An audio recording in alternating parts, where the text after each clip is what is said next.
உபத்திரமும் துன்பமும் நம்மளை அழிக்க முடியாது. ஏனென்றால் நம்முடைய வேர் ரொம்ப ஆழமாக கர்த்தருக்குள்ளே இயேசுக்குள்ளே போயிருக்குது. இந்த வேருங்கிறது இயேசுவோடு உங்களுக்கு இருக்கிற ஆழமான உறவு, ஐக்கியம். அதில் ஆழமாக போகும்போது வாழ்க்கை ரொம்ப பிரமாதமாக வெளியே உருவாகிறது.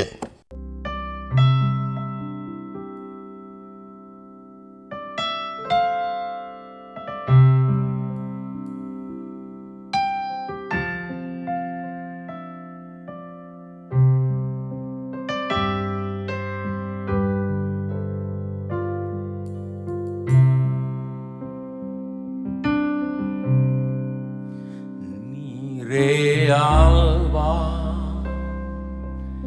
Niro Mega, பணிந்து உம்மாயே என்றும் போற்றி துதிப்போம். நீரே ஆல்பா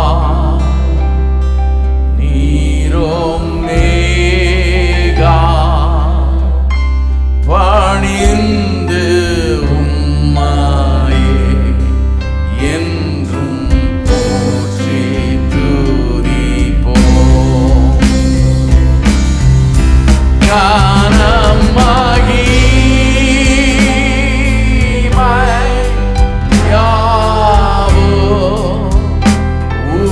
யாவும் உமக்கே தேவரீ,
சென்னையில் சாம்பி செல்லத்துறை நடத்தும் போதகர்கள் கருத்தரங்கு 2017 பிப்ரவரி 15, 16, 17 ஆகிய நாட்களில் நடைபெற உள்ளது. இடம் அப்போஸ்தல ஐக்கிய சபை, சென்னை.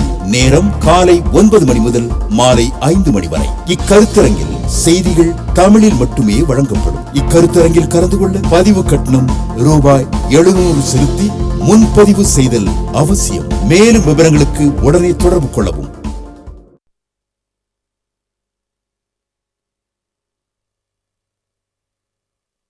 ரூட்டுங்கிறது என்ன? நம்முடைய இருதயத்துக்குள்ளே நடக்கிற காரியங்கள், அதான் ரூட்டு. இன்னொன்று, இந்த ரூட், இந்த வேர் மரத்தை நிற்க வைக்குது பூமியில். வேர் இல்லாமல் மரம் நிற்கவே முடியாது. அவ்வளோ பெரிய மரம் எப்படி நிற்குது? ஒரு சின்ன காற்றடிச்சா கூட விழுந்துடணுமே மரம். ஏன் நிற்குதுன்னா, இங்கே வெளியே தெரிகிற அந்த பெரிய மரத்தை போலவே உள்ள ஆழமாக போகுது. உள்ள ஆழமாக போகிறது மட்டும் இல்லை, படர்ந்து பெருகுறது பாருங்கள். எங்கே பார்த்தாலும் படர்ந்து பெருகி இருக்குது பாருங்க. அப்போ அதனால தான் காற்றடித்தாலும் புயல் அடித்தாலும் என்ன அடித்தாலும் அந்த மரம் அப்படியே நிற்குது. 100 வருஷம் கூட நிற்குது. எல்லாத்தையும் பார்த்துருச்சு அந்த மரம். 100 வருஷமாக அத்தனை காற்றையும் பார்த்துருச்சு, அத்தனை புயலையும் பார்த்துருச்சு, அதை பார்த்துட்டு இதை ஓன்னு அடிச்சு எல்லாம் ஆயிருக்குது. ஆனால் இந்த மரத்துக்கு மட்டும் ஒன்றும் ஆகலை. ஏன்னா அந்த வேர் அப்படி உள்ள ஆழமாக போய் வேகமாக படர்ந்து பெரிய ஒரு விதத்தில் அது படர்ந்து இருக்கிறதுனால அது அவ்வளோ உறுதியாக நிற்கிறது. அப்போ வேறுங்கிறது நம்ம அவரை ருசி பார்த்துருக்குறோமா தனிப்பட்ட வாழ்க்கையில்? கிறிஸ்தவ ஜீவின்றது ஏதோ கோயிலுக்கு போனோம் வந்தோம், கிறிஸ்தவ குடும்பத்தில் பிறந்திருக்கிறோம், நான் இவ்வளோ நாள் அந்த கோயிலுக்கு போகிறேன் அப்படின்றது இல்லை கிறிஸ்தவ வாழ்க்கை. கிறிஸ்தவ வாழ்க்கை என்ன? நீங்கள் ருசி பார்த்துருக்கீங்களா? அவருடைய நன்மைகளை அனுபவித்து பார்த்துருக்கீங்களா? அவர் உங்களுக்கு தேவையில்லை சந்திச்சிருக்காரா? உங்கள் ஜெபத்துக்கு பதில் கிடச்சிருக்கா? உங்களுடைய வாழ்க்கையில் அற்புதங்களை நீங்கள் அனுபவிச்சிருக்கீங்களா? இப்படி அவரை இன்னும் அதிகமாக அறிஞ்சு அவருடைய அற்புதங்கள், அவர் தேவையில்லை சந்திக்கிறது, அவருடைய காரியங்கள் எல்லாம், அவர் நல்லவர் என்பதை ருசி பார்க்க பார்க்க பார்க்க ஒரு நாள் வரும் பாருங்கள். உங்களுக்கு எத்தனையோ காரியங்கள் அக்கடமிக்காக விளங்காமல் இருக்கலாம். வேத வசனத்துலேருந்து பெரிய பெரிய ஆளுகள் கூட சிலதெல்லாம் விளங்காமல் இருக்குது. விளங்காமல் என்றைக்குமே இருக்கும் சிலதெல்லாம். அதை விடுங்க. ஆனால் யாருமே கடவுள் இல்லை, கடவுள் நல்லவர் இல்லை, கடவுள் இப்படி செய்ய மாட்டார், இங்கே சொல்லியிருக்குது பொய்ன்னு உங்கள்கிட்ட சொல்லவே முடியாது. ஏன்னா அவ்வளோ ஆழமாக நீங்கள் அவரை அறிந்து வைத்திருப்பீர்கள். அதுதான் வேறு. அவரை அறிந்து கொள்வது தான் இது. அவரோடு கனெக்டடாக இருப்பது, அவரோடு கூட உறவுள்ளவர்களாக இருப்பது, அதுதான் வாழ்க்கையில் பல அனுபவங்கள். அப்போ இன்றைக்கி என்கிட்ட யாராவது அந்த சந்தேகத்தை கிளப்பணும். அன்றைக்கி ஒரு சின்ன சந்தேகம் ஒருத்தன் ஆட்டினாலே ஆட்டம் கண்டுறேன். எனக்கு இந்த கூட இருக்க பசங்க பாருங்கள், அவனுங்க படிக்கிறவன், அவனும் ஒரு முட்டாள், நானும் ஒரு முட்டாள். இது மாதிரி 500 முட்டாள் இருந்தோம். எல்லா முட்டாளும் ஒன்றா கூடி பேசி எங்களுக்கு ஒருத்தர் அதைரியம் வந்துடும் பாருங்கள். எல்லாருக்குள்ள அது தெரில இது தெரில இப்படின்னு. ஆனால் இப்போ எத்தனை பேர் சொன்னாலும் எனக்கு அந்த இது வர்றதே இல்லை. ஏன்னு சொன்னால் நான் பார்த்துட்டேன், நான் கடவுளை அனுபவித்து பார்த்துருக்கிறேன். அவர் என்னை எத்தனையோ முறை காப்பாற்றிருக்கிறாரு, என்னை ரட்சித்து இருக்கிறார், என்னுடைய தேவைகளெல்லாம் சந்திச்சிருக்கிறாரு, எனக்கு அற்புதமாக காரியங்களை செய்திருக்கிறாரு. இதிலிருந்தெல்லாம் தப்பும்போது, கர்த்தர் காப்பாற்றும் போது, வழி நடத்தும் போது அவர் எவ்வளவு நல்லவர்ன்றதை நம்ம ருசி பார்க்க முடியுது. ருசி பார்த்துட்டு அதுக்கப்புறம் யாரும் நம்முடைய விசுவாசத்தை அசைக்கவே முடியாது பாருங்கள். இன்னைக்கு உயிரோடு இருக்கிறதே கடவுளுடைய பெரிய கிருபை. ஒரு தடவை எனக்கு ஞாபகம் இருக்குது, ஒரு ஆக்சிடெண்ட், பெரிய ஆக்சிடெண்ட் பாருங்கள். சின்ன மாருதி 800. அப்போ அதுதான் இருக்கிறதுலே பெஸ்ட்டு காரு. என்ன பண்ணுறது? அப்போ அதை வாங்கிட்டு தமிழ்நாடு முழுக்க எல்லாம் மலைக்காடுகள்லாம் போயிட்டு வந்துட்டேன். அதுலேயே அது விற்ற ஆளுகளே கேட்டாங்க, எங்கே ஓட்டுறீங்க அந்த காரன்னு. எல்லா கிராமங்களும் எல்லாத்துலேயும் போய் பிரசங்கம் பண்ணிடுறது அதை வச்சுக்கிட்டு. அந்த கார் எடுத்துகிட்டு எங்கேயோ போனோம் பாருங்கள். போயிட்டு மீட்டிங் நடத்திட்டு சனிக்கிழமை வரைக்கும் நடத்துவேன். அப்போல்லாம் சனிக்கிழமை நைட்டெல்லாம் ஓட்டிகிட்டு வந்து அடுத்த நாள் இங்கே பிரசங்கம் பண்ணுவேன். நைட்டு வந்துட்டு இருக்கோம், ஒருத்தர் ஓட்டிகிட்டு வர்றாரு, நான் பக்கத்தில் உட்காந்துட்டேன். கொஞ்சம் அசந்து தூங்கிட்டேன் பாருங்கள். திடீர்னு எதிர்த்து பார்க்குறேன், லாரி எதிர்க்க வந்துட்டு இந்த கார் இப்படி போயிட்டுருக்குது. இவரும் தூங்குறாரு போல இருக்குது. எனக்கு யோசிக்க கூட டைம் இல்லை. என்னடா இதுன்னு இப்போ பயங்கரமாக ஸ்பீடு 100 கிலோமீட்டருக்கு மேலே போய்ட்டுருக்கோம். மடாரம் இப்படி பிடிச்சி இழுத்துட்டேன் பாருங்கள். இப்படி பிடிச்சி இழுத்த ஒன்று போன வேகத்தில் இந்த கார் இப்படி போய் எங்கேயோ போய் மோதி நின்றுச்சு பாருங்கள். என்ன ஆச்சுன்னு தெரியல, எனக்கெல்லாம் ஒன்றுமே ஆகலை. சரி இறங்கலான்னு சொல்லி கதவை ஒன்றும் தெரியல. பார்த்தா அப்படியே புகை மூட்டமாக இருக்குது முன்னாடி, எங்கே இருக்கிறோன்னே தெரியல எனக்கு. கதவு திறந்துட்டு இறங்கலான்னு பார்த்து திறக்கிறேன். ஒரு 4 இன்ச்சு 5 இன்ச்சு தான் இருக்கும். அதுக்கு மேலே திறக்க முடிய மாட்டேங்குது, இறங்க முடியல. என்னன்னு பார்த்தா இவ்வளோ பெரிய மரம் ஒன்று, அதை மிஸ் பண்ணியிருக்கிறோம் கொஞ்சத்தில், இவ்வளோத்தில் மிஸ் பண்ணியிருக்கோம். அவ்வளோ பெரிய மரம் இப்போ இடிச்சுன்னா அதோடு போயிட வேண்டியதுதான். அவ்வளோ பெரிய மரத்தை இவ்வளோத்தில் மிஸ் பண்ணியிருக்கிறோம். கதவே திறக்க முடியல, உள்ளேருந்து வெளியே இறங்க முடியல. இந்த புகையெல்லாம் கொஞ்சம் இதான உடனே ஒரு நிமிஷம் வெயிட் பண்ணோம். பார்த்தா வைக்கப்போர், பெரிய வைக்கப்போர் போட்டிருக்கான் முன்னாடி ரோடு சைடில். அந்த வைக்கப்போரில் போய் கார் சொருகிட்டு இருக்கு பாருங்க. அப்போ ஓட்டுனவரை பின்னால் எடுப்பான்னு ரிவர்ஸ் எடுத்தால் க்ளீனாக கார் வெளியே வந்துருச்சு. இறங்கி பார்த்தா ஒரு சின்ன ஸ்க்ராட்ச் கூட இல்லை பாருங்க. வெறும் இந்த ரியர் வியூ மிரர் மட்டும் உடஞ்சது. அது என்னால் நான் அதை பிடிச்சிட்டேன் பாருங்கள். இப்போ தடாபடான்னு போய் இடிக்கவும் இதை பிடிச்சேன் பேலன்ஸ் பண்ணுறதுக்கு, அதில் கழட்டுக்கிட்டு வந்துடுச்சு ஒளிய, வேறு ஒன்றுமே ஆகலை. இறங்கி பார்த்தோம், ஒரு ஸ்க்ராட்ச் கூட இல்லை. வண்டி ஸ்டார்ட் ஓடி அப்படியே இருக்குது. ஒரு சின்ன இடித்தா மாதிரி எங்கேயும் தெரியல. நான் வைக்க போகிறக்குள்ளே போதரில் சிக்கி உள்ளே போயிடுச்சு நேரம், அவ்வளோதான். எங்களுக்குன்னா போட்டு வச்சுருக்காங்க அந்த வைக்க போகிற. அதுக்குள்ளே இந்த லாரியில் போனவங்களாம் இறங்கி வந்துட்டாங்க பாருங்கள். இறங்கி வந்துட்டு நான் சொல்கிறான், சார் தப்பிச்சிட்டிங்க அப்படின்னு. இது பந்த வேகத்தை அவன் பார்த்துட்டு ஓடி வந்திருக்கான். அவ்வளோதான் அவுட்டுன்னு நினச்சிக்கிட்டு, சார் தப்பிச்சிட்டிங்கண்ணா, எனக்கு தெரியும் எப்படி தப்பிச்சோன்னு.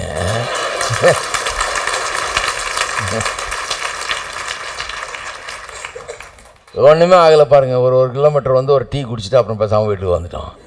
ஒன்றுமே ஆகாத மாதிரி, ஒரு டேமேஜ் இல்லை, ஒன்றும் இல்லை. அப்போ கடவுளுடைய கிருபையை நான் எண்ணி பார்க்கிறேன். அது மட்டும் இல்லை, இன்னும் பல சவால்கள் வாழ்க்கையில், பல சவால்கள், பல பிரச்சனைகள், பல மலைகளை கடந்து வந்திருக்கிறோம். கடந்து வரும்போது என்ன, அது ஒன்று வந்து இன்னும் வேறுன்ற வச்சிருது நம்மளை. இன்னும் இதெல்லாம் அனுபவித்து பார்க்கும்போது, கடவுளை நம்ம இன்னும் ருசி பார்க்கும்போது அவரோட நெருக்கமாயிடுறோம். சில பிரச்சனைகள் வருது, சில பயங்கரமான சூழ்நிலைகள் வருது. ஆண்டவரோடு இன்னும் ரொம்ப ஐக்கியம் கொள்ள ஆரம்பிச்சிடறோம். போகும்போது இன்னும் ஆழமாக போக ஆரம்பிச்சிருது. ரொம்ப ஸ்டெடி ஆகிடுது, வாழ்க்கையே ரொம்ப ஸ்டெடி ஆகிடுது. அப்புறம் வந்து யாரும் கன்வின்ஸ் பண்ண முடியாது, இது இப்படி இல்லைன்னு சொல்லவே முடியாது. சரி, ரூட்னா என்ன? வேறு நிலைத்திருக்கவும் உதவுகிறது, நிலைத்திருக்க உதவுகிறது. நிற்கிறது மட்டும் இல்லை, மரம் நிலைச்சி நிற்க உதவுகிறது. கொஞ்சம் காலம் மாத்திரம்தான் நிலைத்திருக்கிறாள், ஏன்னா வேறு இல்லை. ஆனால் வேறு இருந்தால் என்ன, அது நிலைத்து நிற்பார்கள். கடைசி வரைக்கும் நிலைத்து நிற்க முடியும் பாருங்க. அது மட்டும் இல்லை, வேர் வந்து வாழ வைக்கிறது. இது ரொம்ப முக்கியமான காரியம் பாருங்கள், வாழ வைக்கிறது. நான் விவசாயி இல்லை, ஆனால் இது படிக்கும்போதே நமக்கு விவசாய ஆயிடலாம் போல இருக்குது. சைட் பை சைடு வயலும் வாழ்வும் படிச்சுட்டு இருக்கிறேன் நான். வெற்றியும் வாழும் கூடயே வந்துக்கிட்டு இருக்குது. அது புரிஞ்சால் தான் இது புரியுது. இந்த வேர் வந்து எப்படி வாழ வைக்குது நான் சொல்கிறாங்க வேரை பற்றி. அது உள்ளே போய் என்ன பண்ணுதான், அந்த மரத்துக்காக இந்த விதையை போடுறீங்க, விதை போடணும், வேர் அப்படியே உள்ளே போகுது. ஏன்னா இது மரமாக ஆகணும், கனி தரணும், இலைகள்லாம் உருவாகணும், பெருசாக வளரணும்னா இந்த விதையிலிருந்து கிளம்பி வேர் உள்ளே போய் கீழே போய் அது அப்படியே ட்ராவல் பண்ண ஆரம்பிக்குதான். ட்ராவல் பண்ணி அப்படியே போகுது. எதை தேடி போகுது? ஆகாரத்தை தேடி, தண்ணியை தேடி போயிட்டே இருக்குது. அப்படி போனால் பெரிய பாறை இருக்குது, அந்த பாறையில் போக முடியாமல் அப்புறம் இப்படி சுற்றி போகுது. இப்படியே சுற்றி போய் தண்ணி கிடைக்கிற வரைக்கும் விடாதான். தண்ணி கிடைக்கிற வரைக்கும் விடாமல் போய் தேடி பார்த்து அந்த தண்ணியை, இந்த மரத்துக்கு வேண்டிய அத்தனை ஆகாரங்களையும் கண்டு அதை உள்வாங்கி எடுத்து அங்கேருந்து அதை சுமந்து கொண்டு வந்து இங்கே நிற்கிற அந்த மரத்துக்கு கொடுத்து, இந்த மரத்தை அழகான இலைகள், அழகான கிளைகள், அழகான பழங்கள் உண்டாகத்தக்கதாக இந்த கிளைக்கு அதை பகிர்ந்து கொடுக்கிறது அந்த வேர். அப்போ உள்ள ஆழமாக கர்த்தரோடு உறவு உண்டாகும்போது, ஆழமாக போகும்போது, ஜெபத்திலையும் கர்த்தரோடு இருக்கிற உறவுலையும் நெருக்கத்திலையும் இதில் ஆழமாக போகும்போது, அதிலிருந்து தான் என்ன உண்டாகிறது, நம்முடைய வாழ்க்கைக்கு வேண்டிய அத்தனை சத்துக்களும் அதில் தான் உண்டாகிறது. அத்தனை பலனும் சத்துக்களும் நமக்கு தேவையான அத்தனை காரியங்களும் அதிலிருந்து தான் உண்டாகுது. கர்த்தரோடு கூட இருக்கிற நம்முடைய உறவு தான், அவரோடு கூட நமக்கு இருக்கிற உறவு தான் என்ன பண்ணுது, அவரிலிருந்து அந்த ஜீவனை பெற்று நமக்குள்ளே கொண்டு வந்து கொடுக்கிறது. அதனால் இந்த வேர் வந்து ரொம்ப முக்கியம். கர்த்தரோடு நமக்கு இருக்கிற உறவு தனிப்பட்ட முறையில் தனக்குள்ளே வேறு இல்லாததுனால் அப்படின்றது. அப்படின்னா தனிப்பட்ட உறவு. பெற்றோர் கோயிலுக்கு போயிட்டு இருந்தாங்கன்றது இல்லை, எங்கள் பிரசங்கியார் நல்லவர்ன்றது இல்லை, ஏதோ ஒரு நல்ல வீட்டில் இருக்கிறேன் நான், அவங்க என்ன பார்த்துக்கிறாங்க, எதுவும் கெட்டது நடந்துடாமல், அப்படி இல்லை. தனக்குள்ளே வேர், இண்டிவிஜுவலாக நமக்குள்ளே வேர் இருக்குது. அப்படின்னா இண்டிவிஜுவலாக ஒரு கன்வர்ஷன், இண்டிவிஜுவலாக ஒரு பெரிய மாற்றம் உள்ள ஒரு ஆவியானவருடைய செயல், இண்டிவிஜுவலாக சில காரியங்கள் உள்ள நடக்குது, தனிப்பட்ட முறையில் நடக்குது. இது ஆழமாக போக போக போக போக என்ன ஆகுது, இங்கே மரம் ரொம்ப பியூட்டிஃபுல்லாக ஆக ஆரம்பிக்குது. வந்து பார்க்குறவங்களாம் அந்த வீட்டை பார்த்தா மாதிரி தான், ஆஹா மரம் என்ன ஜோராக இருக்குது, இலை இவ்வளோ நல்லா இருக்குது, பழம் இவ்வளோ நல்லா இருக்குன்னுவாங்க. அது ஏன்னா வேறு அவ்வளோ வேலையும் செஞ்சுருக்குது. இது நல்லா வர்றதுக்கு எது காரணம்? வேறு தான் காரணம். இருக்கீங்களா? அப்போ எத்தனை பேர் நினைக்கிறீங்க வேறு ரொம்ப முக்கியம்னு? அந்த வேறு என்ன? ஆண்டவரோடு கூட உங்களுக்கு இருக்கிற உறவு, அவரை குறித்த வாஞ்சை, பசி, தாகம், அவரோடு இருக்கிற கனெக்ஷன், அவரோடு இருக்கிற ஐக்கியம், அவருக்கு உங்களுக்கு இருக்கிற அந்த பரிமாற்றம். அது தனிப்பட்ட முறையில் ஏதோ யாரோ போனாங்க கோயிலுக்கு, நான் கூட போனேன், அங்கே தான் கூட வந்துட்டு இருக்கிறேன், அப்படி இல்லை. உங்களுக்கும் அவருக்கும் இருக்கிற காரியம். இதிலிருந்து தான் உங்களுக்கு வாழ்க்கைக்கு வேண்டிய எல்லா பலனும் வருகிறது. இல்லைன்னா என்ன ஆகிறது பாருங்கள். இங்கே வசனத்தில் சொல்லும்போது எப்படி சொல்லியிருக்கு? 5ஆம் வசனத்தில், சில விதை அதிக மண் இல்லாத கற்பாறை இடங்கள் விழுந்தது, அது ஆழமாக இராதனால் சீக்கிரமாக முளைத்தது. 6ஆம் வசனம், வெயில் ஏறின போதோ தீந்து போய் வேறு இல்லாமையால் உலர்ந்து போயிற்று. என்ன ஆச்சு பாருங்கள், வெயில் வந்ததுனால. இப்போ வெயில் வர்றதை தடுக்க முடியாது, வெயில் வந்து தான் ஆகும். வெயில் வந்ததுன்னா சூடு வந்து தான் ஆகும். ஹலோ, இருக்கிறீங்களா? வெயில் ஏறினா எல்லா செடியும் செத்துரும் அப்படின்னா இன்றைக்கி எந்த செடியும் இருக்காது, நமக்கு சாப்பிட்றதுக்கு எதுவுமே இருக்காது. இன்னும் கேட்டால் வெயில் வந்தால் தான் எல்லா செடியும் நல்லா வளர முடியும். வெயில் வரும்போது, அது வெயில் ஏறும்போது சில செடிகள் ஏன் தீஞ்சு போகுதுன்னா வேர் இல்லாததுனாலே. வேர் இல்லாததுனால அதில் ஈரமும் இல்லை, இருக்கிற கொஞ்சம் ஈரமும் போயிடுது. இந்த சூடு உண்டான உடனே கொஞ்சம் ஈரம் போன உடனே இன்னும் கொஞ்சம் ஈரத்தை கொண்டு வர்றதுக்கு வேறு கிடையாது. அது இருந்தால் தானே போய் அதை கொண்டு வர, இன்னும் கொஞ்சம் ஈரத்தை கொண்டு வர வழி இல்லாதனால அந்த இருக்கிற கொஞ்சம் ஈரம் போன உடனே அது அப்படியே தீஞ்சு போயிடுறது. அப்போ வெயில் கெட்டது கிடையாது. சொல்லியிருக்கு இல்லையா, விளக்கத்தில் சொல்கிறாரு, உபத்திரம் துன்பம் உண்டான உடனே இடரல் அடைகிறார்கள். வசனத்தின் நிமித்தம் உபத்திரம் துன்பம். அந்த வெயிலை இதுக்கு ஒப்பிடுறாரு. வசனத்தின் நிமித்தம் உண்டாகுகிற உபத்திரம் துன்பம். அப்போ உபத்திரமும் துன்பத்தினால யாரும் மடிஞ்சு போகிறது கிடையாது, ஒன்றும் இல்லாமல் போகிறது கிடையாது. எல்லாருமே உபத்திரமும் துன்பத்தெல்லாம் சகிச்சிருக்கிறோம். நீங்கள் பெரிய பெரிய ஆளுங்கள்லாம் கேட்டு பாருங்கள், எல்லா உபத்திரமும் துன்பத்தையும் பார்த்துட்டு தான் பெரிய ஆள் ஆகிருக்கிறாங்க. இருக்கீங்களா?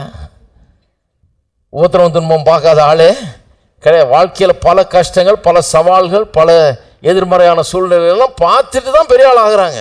அப்போ உபத்திரமும் துன்பம் வந்து நம்மளை அழிக்க வர்றது இல்லைங்க, அது அழிக்கவும் முடியவே முடியாது.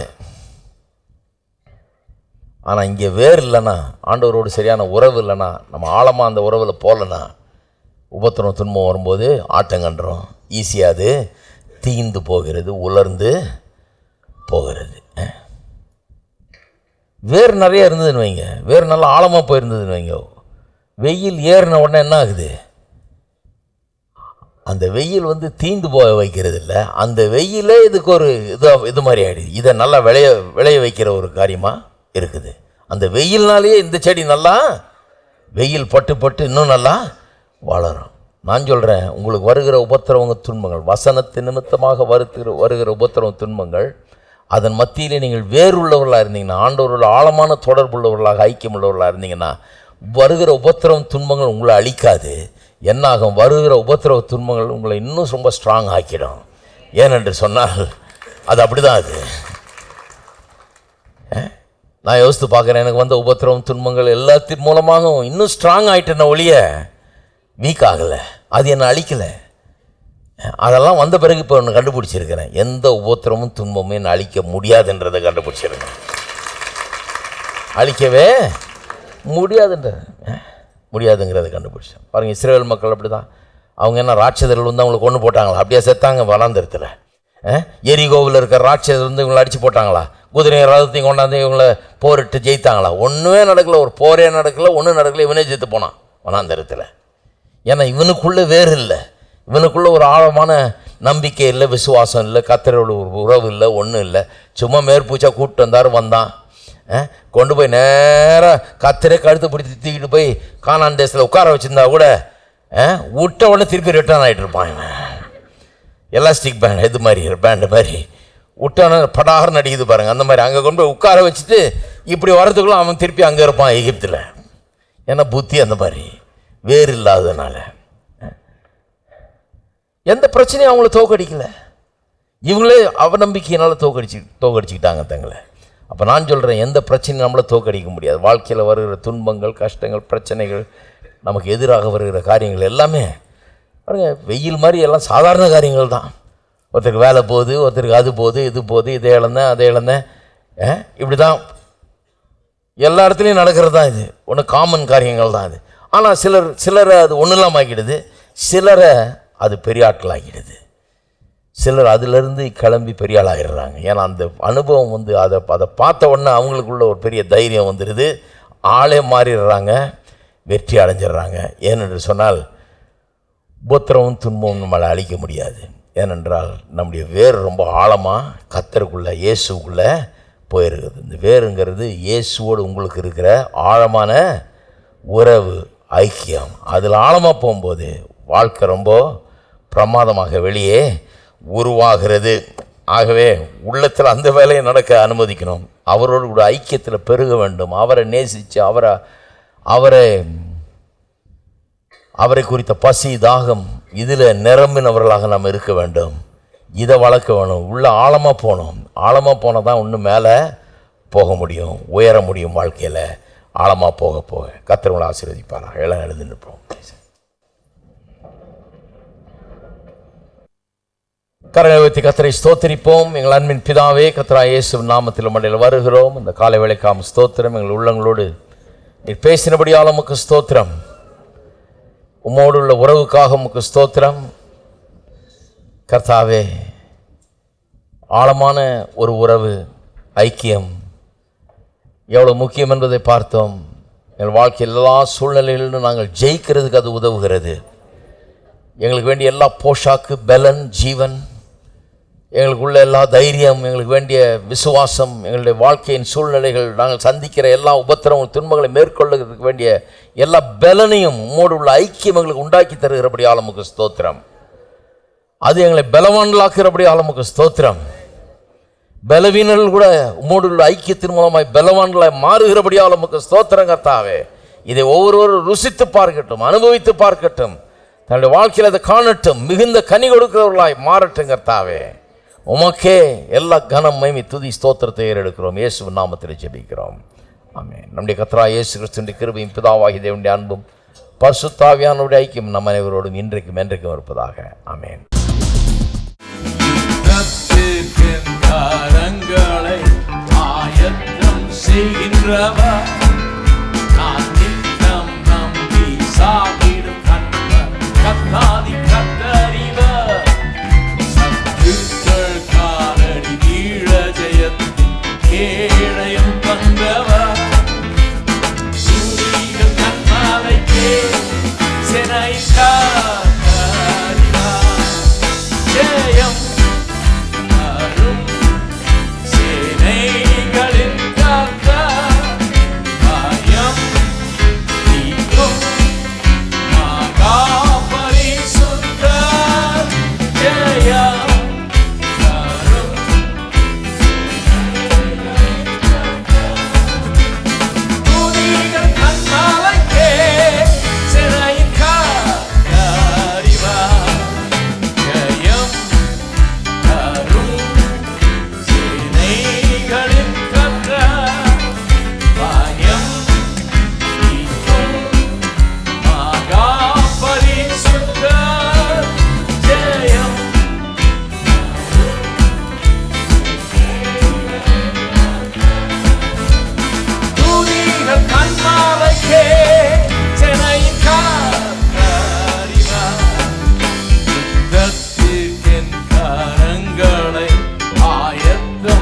செய்கின்றவர் நான் நித்தம் நம்பி சார்ந்திடும் கண்மலை கத்தாதி கத்தறிவர் சத்துக்கள் காதறி ஈழ ஜெயத்தின் கேடயம் தந்தவர்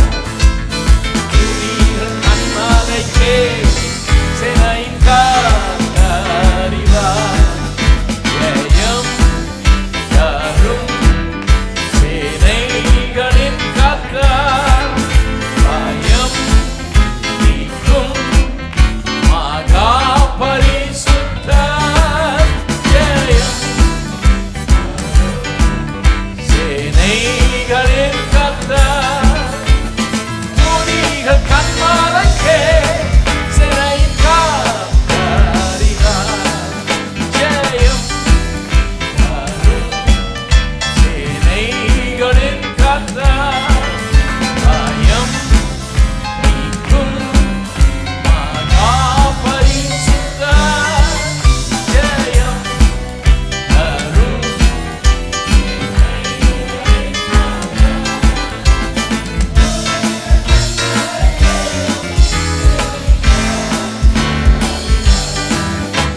யுத்தத்துக்கென் கரங்களை ஆயத்தம் செய்கின்றவர் நான் நித்தம் நம்பி சார்ந்திடும் கண்மலை கத்தாதி கத்தறிவர் சத்துக்கள் காலடி ஈழ ஜெயத்தின் கேடயம் தந்தவர் துதிகள் கண்மலைக்கே சினை